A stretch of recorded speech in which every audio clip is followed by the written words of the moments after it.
So hello guys, welcome back to my new video. In this video we are going to talk about कि BP की medication जो होती है, BP की दवाइयाँ होती हैं, वो कौन-कौन सी होती हैं और उनका काम कैसे होता है हमारी बॉडी में, ठीक है? सो हमारा फर्स्ट होता है वो होता है एटिनोल टैबलेट। एटिनोल टैबलेट क्या होता है कि एक एंटी हाइपरटेंसिव ड्रग होती है जो हमारी बीपी को कम करती है, ठीक है? ये 25 एमजी में भी आती है, आप वीडियो में देख रहे होंगे। 25 एमजी में भी अवेलेबल है, 50 एमजी में भी अवेलेबल है ये ड्रग, ठीक है? उसके बाद 100 एमजी में भी ये दवाइयाँ आती हैं, ठीक है? ये मैकेनिज़्म क्या होता है इसका, बीटा ब्लॉकर्स होते हैं। बीटा ब्लॉकर्स कहने का मतलब ये क्या करती हैं कि हमारी बॉडी में जो एड्रेनालिन होती हैं और नोराइड होती हैं, उनको ब्लॉक करती हैं, ठीक है?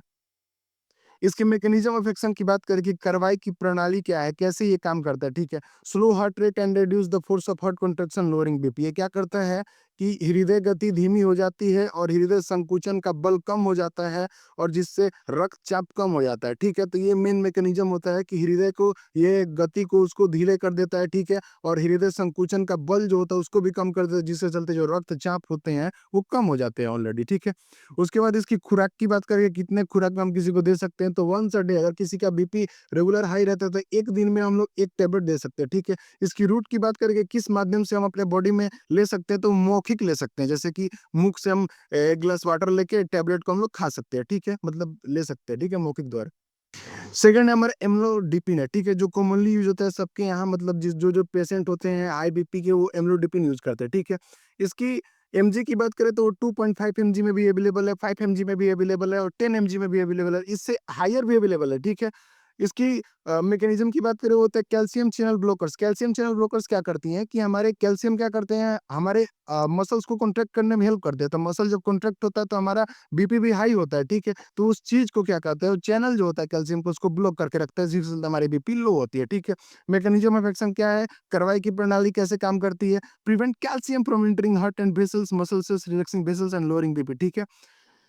कैल्शियम को हृदय और रक्त वाहिका मांसपेशियों की कोशिका में प्रवेश करने से रोकता है, रक्त वाहिकाओं को आराम देता है और रक्तचाप कम करता है। इसका मेन मैकेनिज्म क्या होता है कि हमारे जो भी कैल्शियम को क्या करता है, हृदय और वेसल से मतलब रक्त वाहिकाओं में जाने से रोकता है, जिसके चलते मांसपेशीय कोशिका में प्रवेश करने से रोकता है। क्या होता है कि रक्त वाहिकाओं को आराम मिल जाता है और हमारी जो बीपी है वो नॉर्मल हो जाती है, ठीक है? इसके डोज की बात करके कौन-कौन से इसके खुराक होते हैं, कितने खुराक में देना चाहिए, तो हम लोग इसे वन्स अ डे दे सकते हैं, ट्वाइस अ डे दे सकते हैं। मतलब दिन में 1 बार भी दे सकते हैं, दिन में 2 बार भी दे सकते हैं, अकॉर्डिंग टू पेशेंट कंडीशन के। पेशेंट कंडीशन कैसा है भाई, ज़्यादा बीपी हो रहा है, अगर 1 टैबलेट खा रहा है तो भी नॉर्मलाइज़ नहीं हो रहा है, तो हम लोग दिन में 2 बार इसे दे सकते हैं, ठीक है? इसकी रूट की बात करें तो हम लोग मौखिक ले सकते हैं, मुँह से खा सकते हैं इस दवा को। थर्ड है हमारा वो है नाइफेडिपिन है। नाइफेडिपिन क्या है? ये तीसरा एंटी हाइपरटेंसिव ड्रग है जो कॉमनली यूज़ होता है, ठीक है?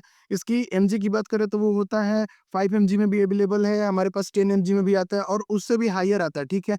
तो इसकी ये कौन से मैकेनिज़्म पे क्या काम करता है, वो होता है calcium channel blockers. Calcium channel blockers क्या करती हैं कि वहाँ पे जो भी कैल्शियम होते हैं हमारे मसल्स में, हमारे हार्ट में, हमारे रक्त वाहिकाओं में जाने से रोकता है, ठीक है? ये एक ऐसी दवाइयाँ होती हैं जो कैल्शियम को रोकता है, ठीक है? जिसके चलते क्या होती है देखो, prevent calcium from entering heart and vessels, muscle cells, relaxing vessels and lowering BP, ठीक है?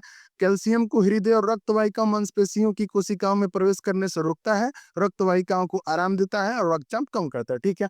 इसकी डोज की बात करें तो उसका जो खुराक होता है वो क्या होता है कि ये कैप्सूल के फॉर्म में आता है, ठीक है? नेपडिफिन कैप्सूल के फॉर्म में आता है और इसका ब्रांड नेम होता है वो नोराड होता है, ठीक है?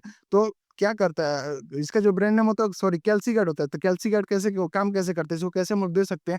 तो हम लोग इसे दे सकते हैं, रूट क्या होगा, सबलिंगुअल दे सकते हैं कि अधोभाषिक मार्ग से दे सकते हैं, ठीक है? अधोभाषिक मार्ग कहने का मतलब ये है कि हमारे जीभ के नीचे ये कैप्सूल में एक नीडल से प्रिक करते हैं, छेद करते हैं इस कैप्सूल में। उसके बाद छेद करने के बाद हमारे जीभ के नीचे जो भी मटेरियल होता है स्नेपडिपिन का, उसको हम लोग अपने जीभ के नीचे गिराते हैं, सारी मटेरियल को रखते हैं। उसके चलते क्या होता है कि हमारी बीपी को ये कंट्रोल करता है, ठीक है? तो इसका जो रूट होता है वो अधोभाषिक मार्ग होता है। यही बात करें और नेक्स्ट ड्रग की होता है टेल्मा। टेल्मा क्या करता है?